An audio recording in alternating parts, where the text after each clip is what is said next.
अनिका ने मनीषा के हाथ से पेन ली और टेबल के पास जाकर डॉक्यूमेंट्स पर सिग्नेचर करने लगी। आर्यन सब कुछ सुन चुका था। वो जानता था कि ये कंपनी अनिका के लिए कितनी इम्पोर्टेंट है, लेकिन आज उसे इस बात का भी पता चल गया कि उसकी मॉम उसे ढूंढने के लिए कोई भी सैक्रिफाइस करने को तैयार थी। आर्यन का प्यार अनिका के लिए और भी ज्यादा बढ़ गया। वो नहीं चाहता था कि अनिका अपनी मॉम की आखिरी निशानी किसी और को दे दे, मगर वो जानता था कि अगर वो सबके सामने सब सच बता देगा तो अनिका उसे और रिया को लेकर चली जाएगी और उसके पापा अकेले रह जाएंगे। रिया और आर्यन का प्लान ये था कि वो एक साथ पूरी फैमिली की तरह रहें, न कि हमेशा की तरह अलग अलग। लगभग एक ही सेकंड के अंदर आर्यन के मन में ये सारे ख्याल फ्लैश हो गए। जब उसने अनिका की ओर देखा तो अनिका डॉक्यूमेंट पर साइन करने लगी थी। उसे टेबल पर नर्स की रखी कुछ दवाइयां दिखीं। आर्यन ने बोतल को हाथ मारकर डॉक्यूमेंट पर गिरा दिया। बोतल में से सारा सिरप डॉक्यूमेंट्स पर गिरा। अनिका की साइन भी उसी के साथ डॉक्यूमेंट पर से मिट गई। मनीषा दौड़कर टेबल के पास आई। उसने डॉक्यूमेंट्स उठाकर देखा तो सारे डॉक्यूमेंट्स खराब हो चुके थे। उसने ऊंची आवाज में आर्यन को डांटना शुरू कर दिया। ये क्या किया तुमने शैतान बच्चे? बिल्कुल अपनी माँ पर गई है, बदतमीज। जानती हो ये डॉक्यूमेंट कितने इम्पोर्टेंट थे? अनिका ने मनीषा को रोकते हुए कहा, जाने दीजिए, बच्ची है, उसे क्या पता, गलती से बोतल गिर गई होगी। तभी पीछे से कामिनी बोली, गलती करने में बेटी भी माँ पर ही गई है। शाबाश, देखते जाओ आगे क्या क्या गलती करती है। कामिनी की इस बात पर अनिका की पेशेंस खत्म हो गई। उसने कामिनी को आंख दिखाते हुए कहा, खबरदार अगर मेरी बेटी के बारे में एक शब्द भी कहा तो उस दिन की मार भूल गई हो तो फिर से याद दिला दूं। मनीषा भी अनिका की इस धमकी से कुछ डर गई थी। उसने सिचुएशन शांत करते हुए कहा, चलो जाने दो, बच्ची ही तो है। एक काम करती हूँ, दूसरे डॉक्यूमेंट बनवा देती हूँ। चलो सब घर चलें। अनिका ने कहा कि वो रिया को होटल छोड़कर घर आएगी। अनिका की इस बात को मनीषा ने तुरंत मान लिया।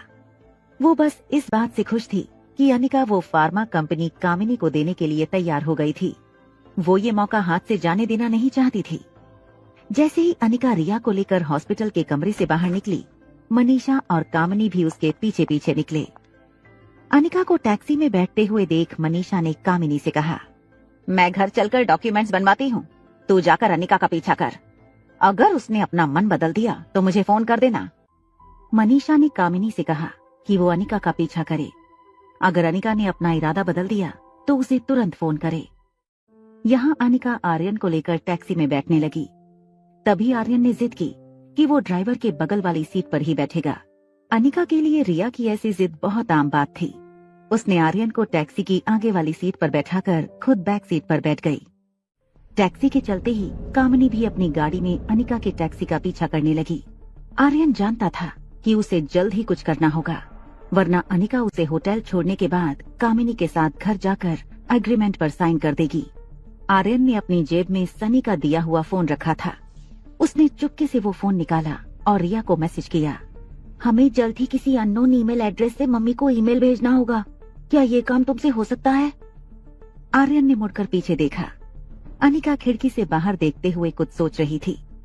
तभी आर्यन के फोन पर रिया का मैसेज आया, मेरी गेमिंग की दुनिया में मैं काफी हैकर्स को जानती हूँ जो मेरे फैंस हैं। तुम्हारा काम हो जाएगा, मगर मेल भी लिखना क्या है? आर्यन चुपके से रिया को एक मैसेज टाइप करने लगा। पीछे बैठी अनिका को लग रहा था कि रोज की तरह रिया अपने मोबाइल में गेम खेल रही है। उसके मन में इस वक्त सिर्फ 2 सवाल चल रहे थे। कहीं कंपनी कामिनी के नाम करने के बाद भी अगर उन लोगों ने उसे अपने बेटे के बारे में नहीं बताया तो? बचपन से लेकर आज तक मनीषा और कामिनी ने अनिका के साथ कुछ अच्छा भी नहीं किया था। उन्हें देखते हुए उन पर विश्वास करना बहुत मुश्किल था।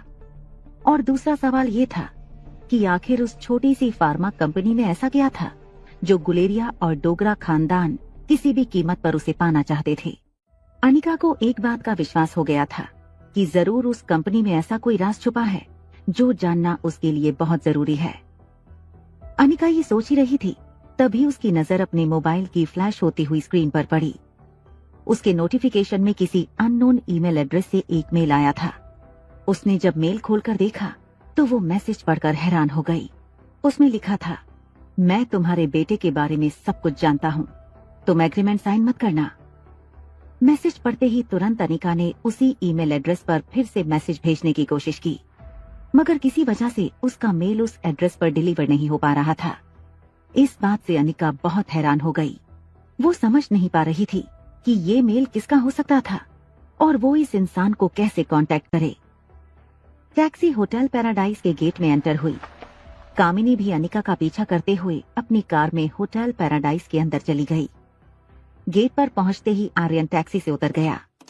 आर्यन ने जल्दी से अपने चेहरे पर मास्क लगा लिया। उसे पता था कि होटल में काफी स्टाफ मेंबर्स उसे पहचानते थे। अनिका अब भी गहरी सोच में डूबी हुई थी। उसे इस बात का पता भी नहीं चला कि टैक्सी होटल पहुंच चुकी थी। एक गेट कीपर ने टैक्सी का दरवाजा खोला और अनिका से कहा, welcome to hotel Paradise ma'am. बाहर खड़े आर्यन ने भी प्यार से कहा, मॉम हम पहुंच गए, बाहर आ जाओ। अनिका को अचानक ही एहसास हुआ कि वो होटल पहुंच चुकी थी। अनिका इस वक्त बहुत बड़ी कंफ्यूजन में थी। उसे इस बात का पता नहीं चल रहा था कि उसे मनीषा की बात मानकर फार्मा कंपनी कामिनी के नाम कर देनी चाहिए या फिर उस अननोन ईमेल के अगले मेल का इंतजार करना चाहिए। आखिर वो भरोसा करती तो किस पर करती? आर्यन ने बड़ी इनोसेंटली अनिका से पूछा, मॉम क्या तुम वापस जाकर एग्रीमेंट पर साइन करने वाली हो? अनिका ने कुछ देर सोचने के बाद आर्यन की आंखों में आंखें डालकर कहा, नहीं, मम्मा कहीं नहीं जा रही।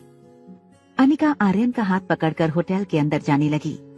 ठीक होटल के दरवाजे पर कामिनी ने उसका रास्ता रोक लिया। कामिनी की आंखों में लालच साफ नजर आ रही थी। कामिनी ने अनिका से पूछा, क्या तुम पेपर पर साइन करने घर नहीं आ रही हो? अनिका रास्ता बदलकर लॉबी में आगे चलने लगी। कामिनी उसका पीछा करने लगी। इस बार कामिनी ने आवाज बढ़ाकर अनिका से पूछा, तुमने मम्मी को कहा था कि तुम घर आ रही हो एग्रीमेंट साइन करने। तुम अपनी जबान से बदल कैसे सकती हो? इस बात का अनिका ने करारा जवाब दिया, क्या भरोसा है कि तुम लोग भी अपनी जबान से नहीं बदलोगे? अगर मैं वो कंपनी तुम्हारे नाम कर दूं और उसके बाद तुम मुझे मेरे बेटे के बारे में ना बताओ तो? ये भी तो हो सकता है कि तुम्हारी इन्फॉर्मेशन गलत हो।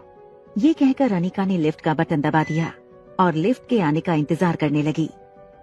कामिनी लॉबी में खड़ी हुई मनीषा को फोन लगा रही थी। अनिका आर्यन के साथ लिफ्ट के अंदर गई। दरवाजा बंद होने से पहले उसने कामिनी से कहा, अगर तुम कंपनी चाहती हो तो पहले मेरे बेटे को मेरे सामने लाओ। अगर मुझे मेरा बेटा मिल गया उसी वक्त मैं कंपनी तुम्हारे नाम कर दूंगी। आगे की कहानी जानने के लिए देखें अगला एपिसोड।